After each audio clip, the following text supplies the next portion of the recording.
യൗസേപ്പ് പിതാവിൻ്റെ തിരുനാൾ ദിനം മാർച്ച് 19. യൗസേപ്പ് നാമധാരികൾ ധാരാളമുണ്ട് നമ്മുടെ നാട്ടിലൊക്കെ. എന്നല്ല, സഭയിൽ ധാരാളം പുരുഷന്മാരുടെ നാമം യൗസേപ്പിൻ്റെതാണ്.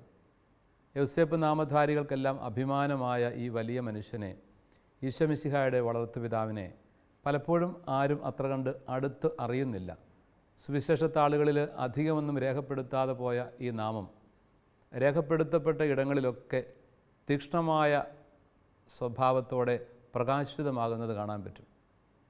യൗസേപ്പ് പിതാവിനെ ഒരു വൃദ്ധനായിട്ടൊക്കെ ചിത്രീകരിക്കുന്ന ആ പഴയ പരമ്പരാഗത കലാകാരന്മാരുടെ ചിത്രീകരണത്തിനകത്തുള്ള വൈകല്യങ്ങൾ കൂടി ഒരു പക്ഷെങ്കിൽ മാറ്റിവെക്കേണ്ടി വരും. യൗസേപ്പ് പിതാവിനെ വൃദ്ധനായി ചിത്രീകരിക്കാനുള്ള യാതൊരു ചിത്രങ്ങളും ചരിത്രവും ഒന്നും സുവിശേഷത്താളുകളിൽ കാണുന്നില്ലത്രേ. ഒരു നല്ല യുവാവായ യൗസേപ്പ് തൻ്റെ വിവാഹകാലത്ത്, വിവാഹപ്രായത്തിൽ വിവാഹം ചെയ്യാൻ ആഗ്രഹിച്ച് മുൻപോട്ട് വന്ന ഒരു ചെറുപ്പക്കാരൻ, അദ്ദേഹത്തിൻ്റെ ജീവിതത്തെ ദൈവം ആകമാനം സ്വാധീനിച്ച് വലിയൊരു ദൗത്യമേൽപ്പിച്ചതിൻ്റെ സുന്ദരമായ ആഖ്യാനമാണ് സുവിശേഷത്തിലൊക്കെ നമ്മൾ കാണുന്നത്. പ്രത്യേകിച്ചും മത്തായി സുവിശേഷം യൗസേപ്പ് പിതാവിനെക്കുറിച്ച് ഏറ്റവും മനോഹരമായിട്ടും പ്രതിപാദിക്കുന്ന ഒരു സുവിശേഷമാണ് വിശുദ്ധ മത്തായി അറിയിച്ച സുവിശേഷം. അതിൻ്റെ 1-ാം അധ്യായം 19-ാമത്തെ തിരുവചനം യൗസേപ്പ് പിതാവിൻ്റെ വ്യക്തിത്വത്തെ അസാധാരണമായ വിധം രേഖപ്പെടുത്തുന്നുണ്ട്. ആ ഒറ്റ വാക്യത്തിൽ, അവളുടെ ഭർത്താവായ യൗസേപ്പ് നീതിമാനാകിയാലും അവളെ അപമാനിതയാക്കാൻ ഇഷ്ടപ്പെടാകിയാലും അവളെ രഹസ്യമായി ഉപേക്ഷിക്കുവാൻ തീരുമാനിച്ചു. ആ ഒരൊറ്റ വാക്യത്തിനകത്ത് യൗസേപ്പ് എന്ന് പറയുന്ന വ്യക്തിയുടെ അതുല്യമായ ജീവിതത്തിൻ്റെ വ്യാപാരങ്ങളെ, ജീവിതത്തിൻ്റെ ശൈലികളെ, ആ വ്യക്തിത്വത്തെ മുഴുവനും അടയാളപ്പെടുത്തുന്നുണ്ട്. യൗസേപ്പ് നീതിമാനായിരുന്നു. ആ നീതിബോധത്തിൻ്റെ ഫലമായിട്ട് അദ്ദേഹം എടുത്ത ചില തീരുമാനങ്ങളും നിലപാടുകളും പ്രവൃത്തികളും ഒക്കെ തന്നെയാണ് സുവിശേഷത്തിലൂടെ നമ്മൾ കണ്ടുമുട്ടുന്നത്. എന്തായിരുന്നു നീതിമാൻ എന്ന പദത്തിൻ്റെ അർത്ഥം? വേദഗ്രന്ഥത്തിൽ നീതിമാൻ എന്ന ആ പദത്തിന് വലിയ അർത്ഥമുണ്ട്. കേവലം നാട്ടുഭാഷയിൽ കാണുന്ന ഒരു നീതിമാൻ എന്നതിനേക്കാൾ ഉപരിയുള്ള ഒരു വലിയ ആന്തരിക അർത്ഥം വിശുദ്ധ ഗ്രന്ഥത്തിലുണ്ട്. ഉൽപ്പത്തി പുസ്തകം 6-ാം അധ്യായം 9-ാമത്തെ തിരുവചനത്തിൽ നോഹയെക്കുറിച്ച് പറയുന്നുണ്ട്. നോഹ നീതിമാനായിരുന്നു, ആ തലമുറയിലെ കറയറ്റ മനുഷ്യൻ. അയാൾ കർത്താവിൻ്റെ മാർഗത്തിൽ നടന്നു. നോഹ നീതിമാനായിരുന്നു, ആ തലമുറയിലെ കറയറ്റ മനുഷ്യൻ. അയാൾ കർത്താവിൻ്റെ മാർഗത്തിൽ നടന്നു. അപ്പോൾ കർത്താവിൻ്റെ മാർഗത്തിൽ നടക്കുന്നവനാണ് നീതിമാൻ എന്നൊരു വ്യാഖ്യാനം തന്നെ അവിടെ നമുക്ക് ലഭിക്കുന്നുണ്ട്. നമ്മൾ പുതിയ നിയമത്തിലേക്ക് പ്രവേശിക്കുമ്പോൾ, പുതിയ നിയമത്തിലേക്ക് കടക്കുന്ന ആ വേളയിൽ തന്നെ മനോഹരമായിട്ട് അടയാളപ്പെടുത്തപ്പെടുന്ന 2 പഴയ നിയമ കഥാപാത്രങ്ങളുണ്ട്. ലൂക്കാസ് സുവിശേഷം 1-ാം അധ്യായം 6-ാമത്തെ തിരുവചനം സക്കറിയ പുരോഹിതനും എലിസബത്തും. അവരെക്കുറിച്ച് പറയുന്നത് എങ്ങനെയാണ്? അവർ ദൈവത്തിൻ്റെ മുമ്പിൽ നീതിനിഷ്ഠരും കർത്താവിൻ്റെ നിയമങ്ങളും കൽപ്പനകളും കുറ്റമറ്റ വിധം അനുസരിക്കുന്നവരുമായിരുന്നു. ഇത് രണ്ടും കൂടി ചേർത്ത് വായിക്കുമ്പോൾ യഥാർത്ഥത്തിൽ നീതിമാൻ എന്ന ആ പദത്തിൻ്റെ അർത്ഥം മനോഹരമായിട്ട് അടരുന്നുണ്ട്. ദൈവത്തിൻ്റെ നിയമങ്ങളും അവിടുത്തെ കൽപ്പനകളും യഥായോഗ്യം കുറ്റമറ്റ വിധം അനുസരിച്ചുകൊണ്ട് ദൈവത്തിൻ്റെ മാർഗത്തിൽ നടക്കുന്നവരാണ് നീതിമാന്മാർ എന്നൊക്കെ അറിയപ്പെടുന്നത്. അപ്പോൾ ദൈവത്തിൻ്റെ ഹിതമറിഞ്ഞ് ദൈവത്തിൻ്റെ മാർഗത്തിൽ നടക്കുന്ന വ്യക്തിയെ നീതിമാനെന്ന് വേദഗ്രന്ഥം സൂചിപ്പിക്കുന്നു. ആ ഒരു വലിയ അർത്ഥത്തിലാണ് ബൈബിളിൽ നീതിമാൻ എന്ന പദം നിലകൊള്ളുന്നത്. അപ്പോൾ ബൈബിളിൽ കാണുന്ന ഈ നീതിബോധത്തിൻ്റെ, അല്ലെങ്കിൽ നീതിമാൻ എന്നുള്ള ആ അസ്തിത്വത്തിൻ്റെ ഏറ്റവും മനോഹരമായ ഒരു ആവിഷ്കാരമായിട്ടാണ് യൗസേപ്പ് പിതാവിനെ നമ്മൾ കാണുന്നത്. യൗസേപ്പ് പിതാവ് എന്തു തരത്തിലാണ് തൻ്റെ നീതിബോധം പ്രകാശിതമാക്കുന്നത്? യൗസേപ്പ് പിതാവിന് തൻ്റെ വധുവിനെ, അല്ലെ പ്രതിസുത വധുവിനെ സ്വീകരിക്കാനുള്ള ഒരുക്കത്തിൻ്റെ ആ പരമ്പരാഗത കാഴ്ചപ്പാടിൽ 3 ഘട്ടങ്ങൾ, സാധാരണ യഹൂദ പാരമ്പര്യത്തിൽ ഉള്ള 3 വിവാഹത്തിൻ്റെ ഘട്ടങ്ങളെന്ന് പറയാൻ പറ്റും. ഒന്ന്, വളരെ ചെറുപ്പത്തിൽ തന്നെ പറഞ്ഞു വെക്കുന്ന ഒരു രീതിയുണ്ട്. ഒരുപക്ഷെ യൗസേപ്പിൻ്റെ കാര്യത്തിൽ അത് നടന്നോ ഇല്ലയോ എന്ന് അറിഞ്ഞുകൂടാ, ചിലപ്പോൾ നടന്നിരിക്കാം. 2-ാമത്തെ ഘട്ടമാണ് വിവാഹ നിശ്ചയം. നമ്മുടെ ഇന്നത്തെ നാളുകളിൽ നമ്മൾ നടത്തുന്ന ആ ഒരു വിവാഹ നിശ്ചയത്തിൻ്റെ രീതിയിൽ നിന്ന് വ്യത്യസ്തമാണ്. ഇന്ന് വിവാഹ നിശ്ചയം കഴിഞ്ഞതിന് ശേഷവും നമുക്ക് വേണമെങ്കിൽ ഒരു പ്രശ്നവും കൂടാതെ തന്നെ അതിൽ നിന്ന് മാറാം. അതിനുള്ള സമയം കൂടിയാണത്. ഒരു കത്തോലിക്ക പാരമ്പര്യത്തിലാണെങ്കിൽ പള്ളിയിലൊക്കെ വിളിച്ചു പറയും. പള്ളിയിൽ വിളിച്ചു ചൊല്ലുന്നതിൻ്റെ ഭാഗമായിട്ട് പരസ്പരം അന്വേഷിക്കാനും എന്തെങ്കിലും കാര്യങ്ങളിൽ മാറ്റം വരുത്താനുണ്ടെങ്കിൽ അത് മാറ്റം വരുത്താനും ഒക്കെയുള്ള സമയമായിട്ട് കൂടി കാണാൻ പറ്റും. എന്നാൽ അന്നത്തെ ആ യഹൂദ പാരമ്പര്യത്തിൽ അങ്ങനെയല്ല. വിവാഹ നിശ്ചയം എന്ന് വെച്ചാൽ വിവാഹത്തിന് തുല്യമായ ഒരു തീരുമാനത്തിലേക്കും ഒരു അംഗീകാരത്തിലേക്കും അവർ പരസ്പരം സമ്മതം മൂളുകയാണ്. അവർ ഭാര്യ ഭർത്താക്കന്മാരായി തന്നെ അറിയപ്പെടും. അവരുടെ ജീവിതത്തിൽ സഹവസിക്കുന്നില്ല എന്ന് മാത്രം, ബാക്കി എല്ലാ കാര്യങ്ങളും ഭാര്യ ഭർത്താക്കന്മാരാണ്. ഭർത്താവ് മരിച്ചു പോയി കഴിഞ്ഞാൽ വിധവയായിട്ട് അറിയപ്പെടും എന്ന് പറയുന്ന പോലെ തന്നെ വിവാഹ നിശ്ചയം കഴിഞ്ഞിരിക്കുന്ന അവസ്ഥയിൽ ആ പുരുഷൻ മരിച്ചു കഴിഞ്ഞാൽ വിധവയായിട്ട് തന്നെ ജീവിക്കണം. വിഭാര്യനായിട്ട് അറിയപ്പെടും ഭർത്താവും അങ്ങനെ തന്നെ. അപ്പോൾ അങ്ങനെയുള്ള വളരെ ഒരു വിവാഹത്തിന് തുല്യമായ ഒരു കർമ്മം നടന്ന വേളയിലാണ് യൗസേപ്പ് പിതാവ് ഒരു വലിയ സത്യം തിരിച്ചറിയുന്നത്. യൗസേപ്പ് പിതാവ് പറയുന്നു, തൻ്റെ ഭാര്യ ഗർഭവതിയാണ്. താൻ വിവാഹ നിശ്ചയം കഴിഞ്ഞിരുന്ന ആ സ്ത്രീ ഗർഭവതിയായിരിക്കുന്നു. അന്നത്തെ നാട്ടു നടപ്പും ശിക്ഷയും അനുസരിച്ചുള്ളത് നീതിമാനെന്ന നിലയിൽ അദ്ദേഹത്തിന് ഒരു നിലപാട് സ്വീകരിക്കാമായിരുന്നു. ദൈവത്തിൻ്റെ കൽപ്പനകൾക്ക് ചേരുന്ന വിധം അദ്ദേഹത്തിന് സ്വീകരിക്കാമായിരുന്ന ഒരു നിലപാട്. എന്നാൽ സാധാരണ ഒരു യഹൂദൻ ഒരുപക്ഷെ ചെയ്യാൻ സാധ്യതയുള്ളൊരു നിലപാട്, അത് മതാചാരപ്രകാരം ഇവൾ അവിഹിതമായി ഗർഭം ധരിക്കപ്പെട്ടിരിക്കുന്നതുകൊണ്ട് ഇവൾ കല്ലെറിഞ്ഞ് കൊല്ലപ്പെടണം എന്നുള്ളത് തന്നെയാണ്.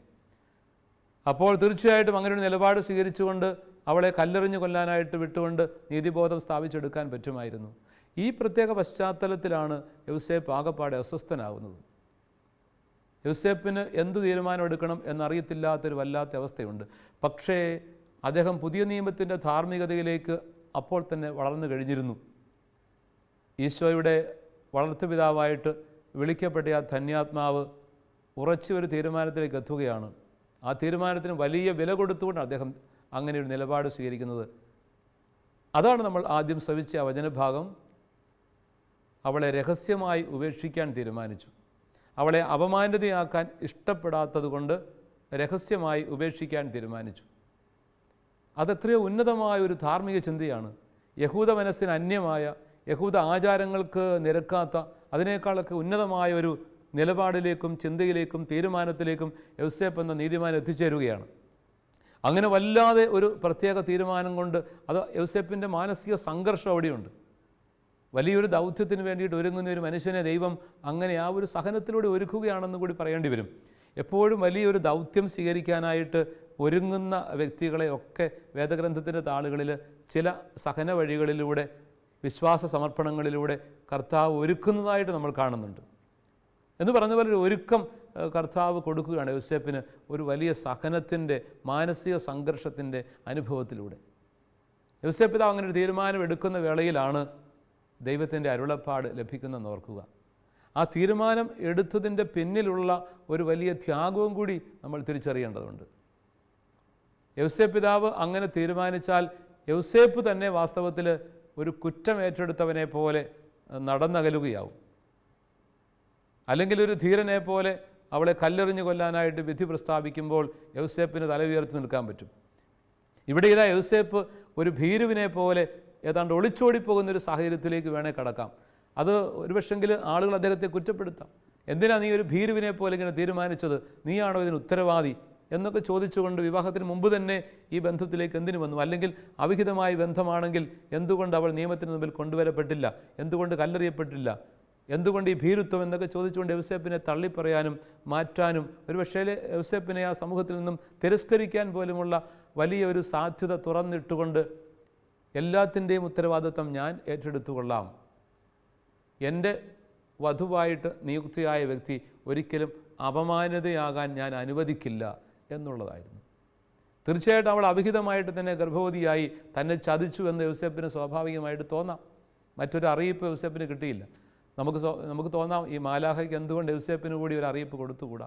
മാതാവിനെ മംഗലവാർത്ത അറിയിച്ച മാലാഹ യൗസേപ്പിന് കൂടി ഒരു മംഗലവാർത്തയുടെ അറിയിപ്പ് കൊടുത്തായിരുന്നെങ്കിൽ എത്ര ശുഭകരമായിട്ട് കാര്യം നീങ്ങുമായിരുന്നു.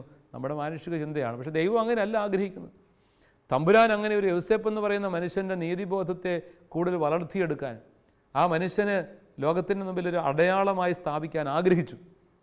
ഇപ്പോൾ ലോകത്തിന് മുമ്പിൽ പുതിയ നിയമ ധാർമ്മികതയുടെ ഏറ്റവും മഹോന്നതമായ ഒരു അടയാളമായിട്ട് യൗസേപ്പിനെ ഉയർത്തി കാണാൻ ദൈവം ആഗ്രഹിച്ചു. അതിനു വേണ്ടിയിട്ടാണ് ഈ അവസരം അവിടുന്ന് നൽകുന്നതെന്ന് വേണം പറയാൻ. അതുകൊണ്ട് യൗസേപ്പ് പിതാവിൻ്റെ ആ ഒരു ആഴമായ ചിന്ത, വലിയ വില കൊടുത്തു, അതിനു വേണ്ടി വലിയ വില കൊടുത്തു.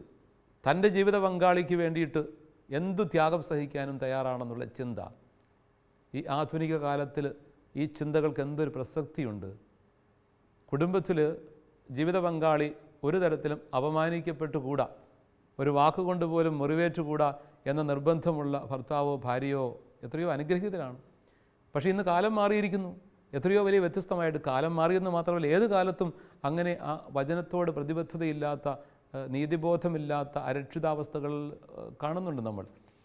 ഇന്നത്തെ ആധുനിക മാറ്റത്തിൻ്റെ ഈ ഒരു കാലിക വർത്തമാനങ്ങളിൽ എത്രയോ ജീവിതങ്ങളെ നിസ്സാരമായി തള്ളിക്കളയുന്നു.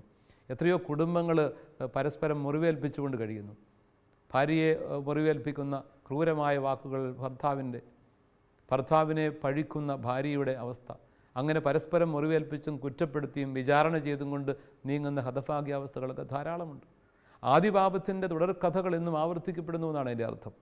ആദിപാപത്തിൻ്റെ അനന്തരഫലമായിട്ട് തന്നെ ദൈവത്തിൽ നിന്ന് അകന്ന ആദം എന്ന മനുഷ്യൻ ദൈവത്തിൽ നിന്ന് അകന്ന ഹൗവ എന്ന വ്യക്തിയെ കുറ്റപ്പെടുത്തുന്നുണ്ട്. അപ്പോൾ ദൈവത്തിൽ നിന്നൊരു മനുഷ്യൻ അകലുമ്പോൾ, വചനത്തിൽ നിന്നൊരു മനുഷ്യൻ അകലുമ്പോൾ അവർ പരസ്പരവും ഭിന്നിക്കുന്നു എന്നാണ് ഇതിൻ്റെ അർത്ഥം.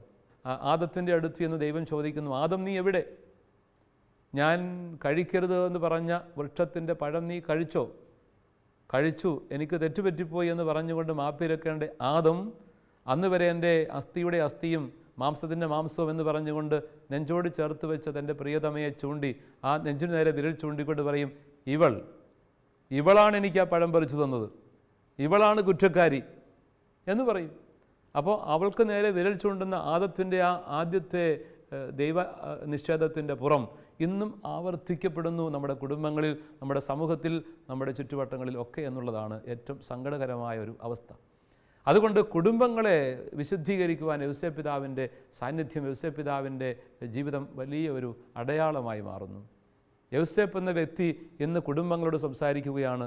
ജീവിത പങ്കാളിയെ ആയിരിക്കുന്ന അവസ്ഥയിൽ കുറവുകളോടെ, പോരായ്മകളോടെ, ബലഹീനതകളോടെ സ്വീകരിക്കാനാവണം.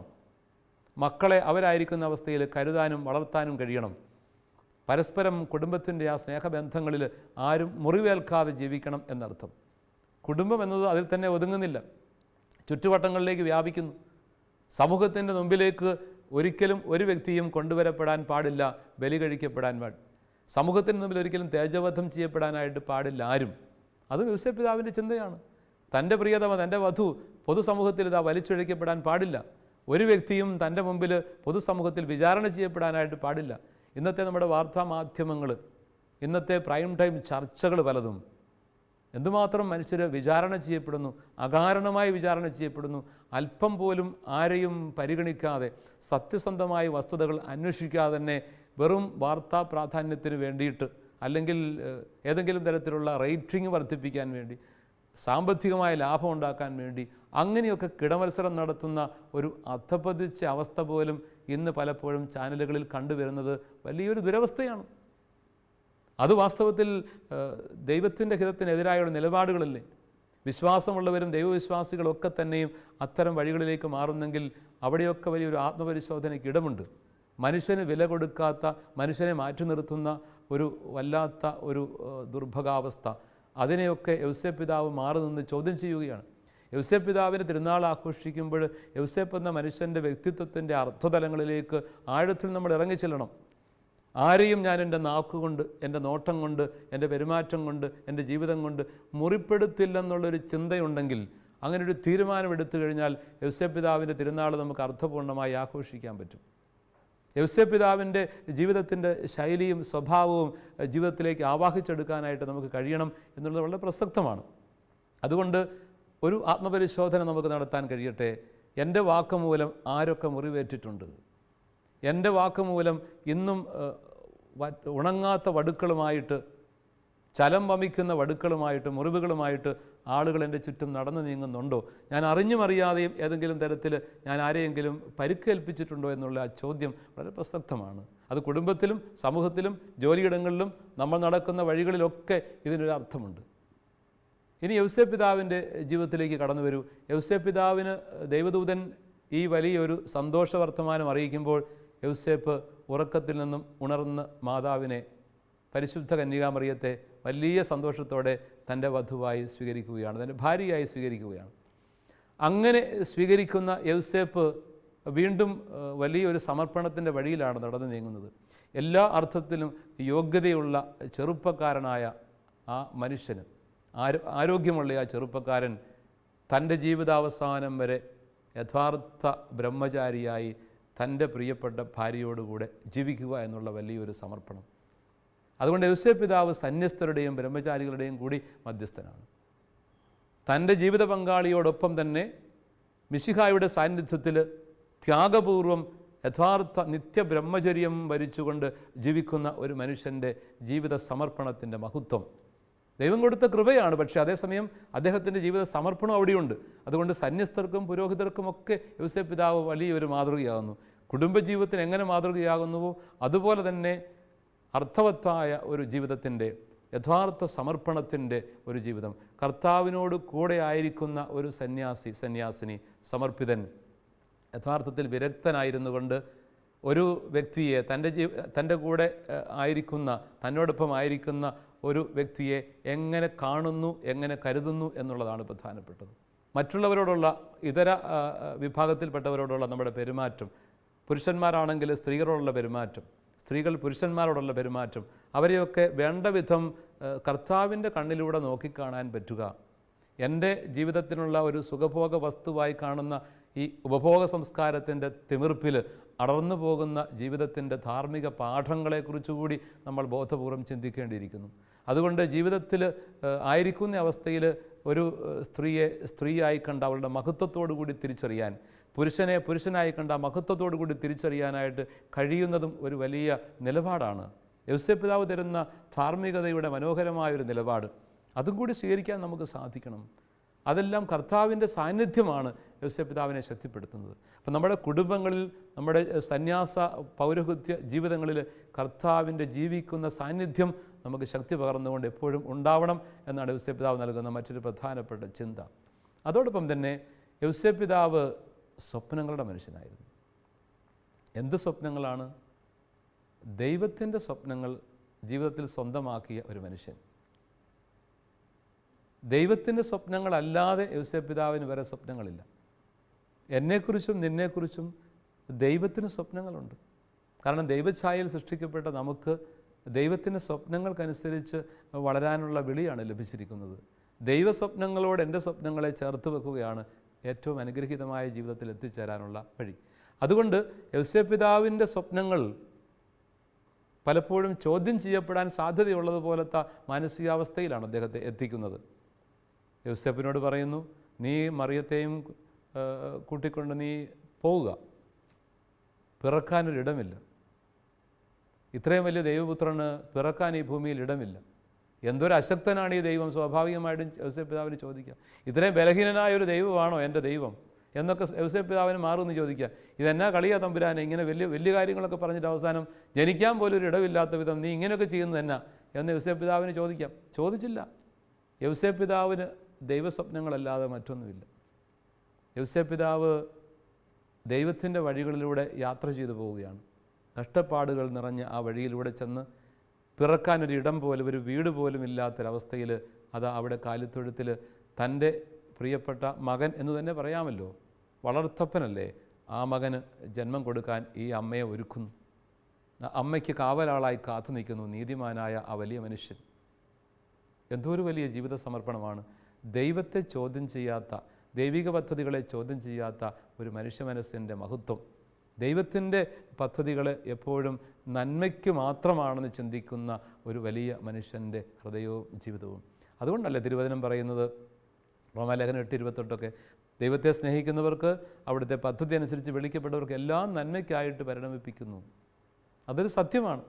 പ്രതിസന്ധികളും പ്രതികൂലങ്ങളും വിപരീതാനുഭവങ്ങളും സഹനങ്ങളും ബുദ്ധിമുട്ടുകളും കഷ്ടപ്പാടുകളും ഒക്കെ നന്മയ്ക്കായിട്ട് ദൈവം രൂപപ്പെടുത്തുമെന്നുള്ള ആ വലിയ ബോധ്യം യൗസേപ്പ് പിതാവിൻ്റെ ജീവിതം നമുക്ക് തരുന്ന വലിയൊരു കാഴ്ചപ്പാടാണ്. ഇനി അത് കഴിഞ്ഞ് ശിശുവിൻ്റെ ജനനത്തിന് ശേഷമാണെങ്കിലോ അവിടുന്ന് പിന്നെയും ഒളിച്ചോടാനായിട്ട് ആവശ്യപ്പെടുന്നു, വീണ്ടും തിരിച്ചു വരാനായിട്ട് ആവശ്യപ്പെടുന്നു. എന്തെല്ലാം പ്രതിസന്ധികളാണ്! അപ്പോൾ ഇങ്ങനെ ഒളിച്ചോടാനും തിരിച്ചു വരാനും ഇങ്ങനെയുള്ള ഒരുപാട് ഓട്ടങ്ങൾ, അതൊന്നും മനുഷ്യൻ്റെ സാമാന്യ ബുദ്ധിക്കോ യുക്തിക്കോ നിരക്കാത്ത വിധമുള്ള ദൈവം ഇങ്ങനെ ഭീരുവായിട്ട് ഓടി ഒളിക്കുകയോ? എന്തൊരു ചോദ്യമാണ്! അങ്ങനെയൊക്കെ ചോദിക്കാനായിട്ട് നമ്മളെ പ്രേരിപ്പിക്കുന്നുണ്ട്. പക്ഷേ യോസേപ്പ് പിതാവ് അതൊന്നും ചോദിക്കുന്നില്ല. അവിടെ എല്ലാം ചേർന്ന് നിൽക്കുകയാണ് വലിയ മനുഷ്യൻ. അതുകൊണ്ട് ദൈവത്തിൻ്റെ സ്വപ്നങ്ങളോട് ചേർന്ന് സ്വപ്നങ്ങൾ രൂപപ്പെടുത്താനായിട്ട് പ്രിയപ്പെട്ടവരെ നമുക്ക് കഴിയണം. പലപ്പോഴും നമ്മുടെ സ്വപ്നങ്ങൾ എന്തുമാത്രം സ്വാർത്ഥ സ്വപ്നങ്ങളാണ്. ശ്രീ അബ്ദുൽ കലാമിൻ്റെയൊക്കെ ആ വലിയ ചില വാക്കുകൾ ശ്രദ്ധേയങ്ങളാണ്. സ്വപ്നം കാണുക, സ്വപ്നം കാണുക, സ്വപ്നം കാണുക. സ്വപ്നം വിചാരങ്ങൾക്ക് രൂപം കൊടുക്കുന്ന, വിചാരങ്ങൾ പ്രവൃത്തികളിലേക്ക് എത്തിക്കുന്നുവെന്ന് അദ്ദേഹം കുറിച്ചിട്ടു ഇഗ്നൈറ്റഡ് മൈൻഡ്സ് എന്ന പുസ്തകത്തിലൊക്കെ. അതുപോലെ അഗ്നിച്ചിറകുകളിലുമൊക്കെ ആശയമാണ് സ്വപ്നം കാണുക. ശ്രേഷ്ഠമാണത്. നമുക്ക് സ്വപ്നങ്ങൾ ഉണ്ടാവണം, വലിയ സ്വപ്നങ്ങൾ ഉണ്ടാവണം, നല്ല കാര്യം. പക്ഷേ ഈ സ്വപ്നങ്ങൾ എപ്പോഴും ദൈവത്തിൻ്റെ സ്വപ്നങ്ങളോട് ചേർന്നുള്ളതാണോ എന്ന് പരിശോധിച്ചുകൊണ്ടിരിക്കണം. നന്മയുടെ സ്വപ്നങ്ങളായിരിക്കണം.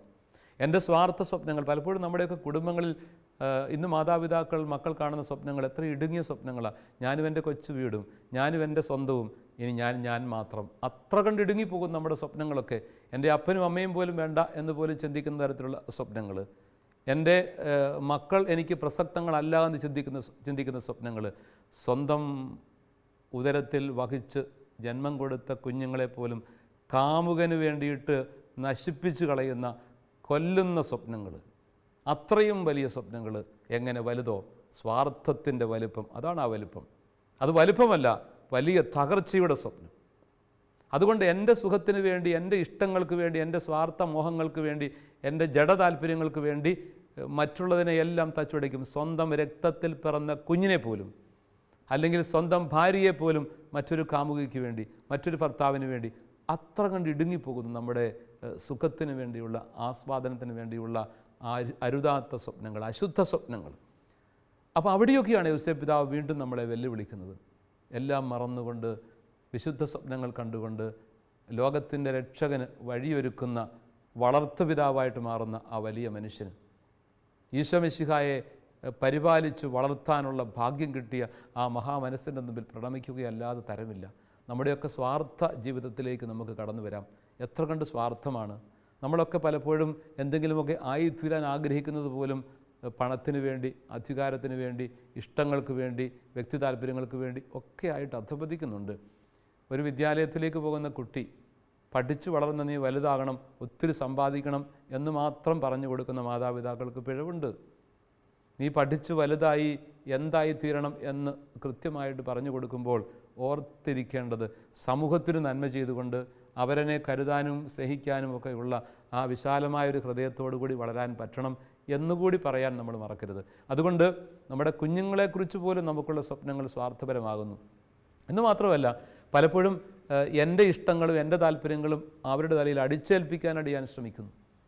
മാതാപിതാക്കളുടെ ഇഷ്ടങ്ങൾ അടിച്ചേൽപ്പിച്ച് കുഞ്ഞുങ്ങളെ തകർത്ത് കളയുന്ന അവസ്ഥകളുമുണ്ട്. അതും അവരുടെ സ്വാർത്ഥമാണ്. എൻ്റെ മകൻ അതാകണം, അങ്ങനെയാവണം, എന്നിട്ട് വേണം എനിക്ക് ജളിഞ്ഞു നിൽക്കാൻ എന്ന് ചിന്തിക്കുന്ന മാതാപിതാക്കൾ. സമൂഹത്തിൽ എനിക്ക് പേരെടുക്കാൻ വേണ്ടിയിട്ട് എൻ്റെ കുഞ്ഞിനെ ഞാൻ അതാക്കും, ആ അവസ്ഥയിലെത്തിക്കും എന്നൊക്കെ പറയുന്ന തരത്തിൽ അത്ര കണ്ട് സ്വാർത്ഥമായി പോകുമ്പോൾ അറിയാതെ ആ കുഞ്ഞിൻ്റെ കഴിവുകളും ദൈവം കൊടുത്ത സാധ്യതകളും ദൈവത്തിൻ്റെ ഹിതവും ദൈവത്തിന് ആ കുഞ്ഞിനെക്കുറിച്ചുള്ള പ്ലാനുകളും പോലും നമ്മൾ തകിടം മറിക്കുകയായിരിക്കും ചെയ്യുന്നത് എന്ന് മറക്കരുത്. അതുകൊണ്ട് ദൈവം തന്ന നിധിയാണ് എൻ്റെ മകൻ, എൻ്റെ മകൾ എന്ന് ഓർക്കുക. ദൈവം തന്ന ഈ നിധിയെ ദൈവത്തോട് ചേർന്നുകൊണ്ട് വളർത്തിയെടുക്കാൻ വേണ്ടി വിളിക്കപ്പെട്ട ജന്മമാണ് അപ്പനെന്ന നിലയിൽ എൻ്റെത്, അമ്മയെന്ന നിലയിൽ എൻ്റെത് എന്ന് കണ്ടെത്തുന്ന മനുഷ്യനാണ് യഥാർത്ഥ ജ്ഞാനി.